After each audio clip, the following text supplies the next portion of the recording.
Yeah, thank you very much. Okay, so just quickly before we get into marketing side from Adam from 1X, I'm just going to do a real quick recap for everyone on that content we've just gone through and highlighting. It says on mistakes and how to avoid them. Because at the end of the day, want you guys to do the best you can from an entry perspective. So first one is submitting into the wrong category. So that can either be submitted into the wrong category from a price perspective. So as was highlighted here, we will be looking at it from a case of there's industry professionals looking at going like, okay, you've put into the 750 to $1 million, but there's 200,000 missing on that.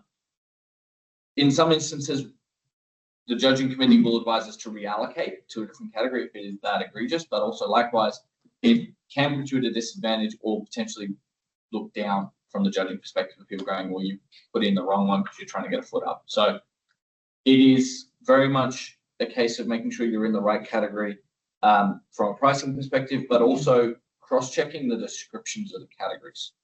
So for instance, this year we've done one category in particular. We've split the technical difficulty category into two. We have a contractors one and we have a subcontractors one.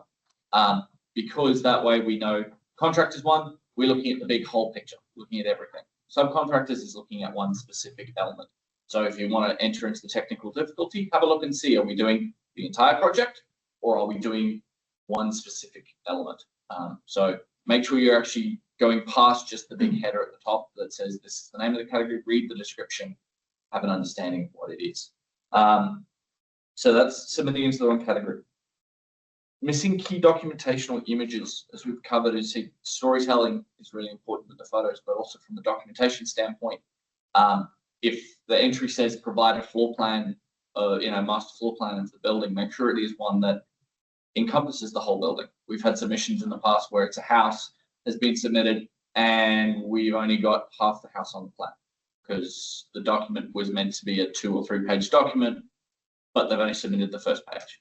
So make sure that those key documentation is there and is the right one that's being uploaded.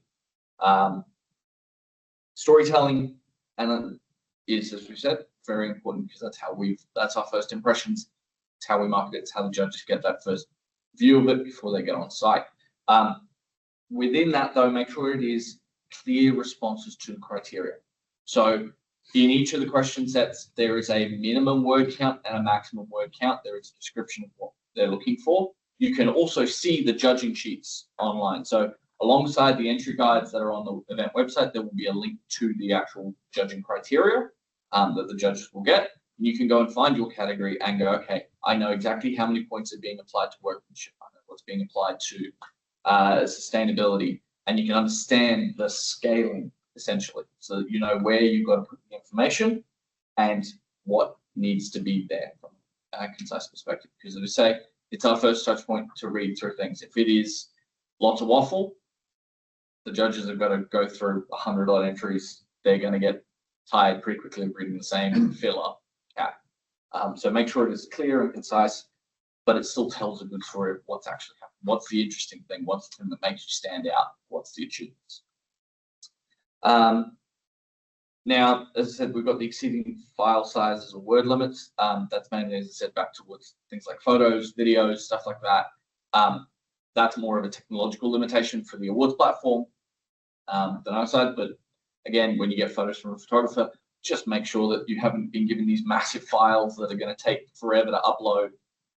If that's the case, maybe ask them, hey, can you down a little bit, just make sure that the system can actually handle it and we don't get any corruption of files, so that again your entry comes through as clean as possible from our end. And then, as we've said all along, last minute entries lead to errors, so give yourself as much time as possible. Entries open at the start of January, they close at the start of March. It's a 2-month gap there. You guys have got all the information there in front of you today, so you can start working through those and thinking about what you want to do, what categories and things like that. There's nothing stopping you getting it all ready now to enter come January, but don't leave it to last minute, because that's where errors come, and when there's errors, it doesn't judge as well. So yeah, that's a sort of brief recap of everything we've just covered. we'll now have Adam from 1X talk about the content in regards to marketing and leveraging the rewards entry further. Awesome. So introduction.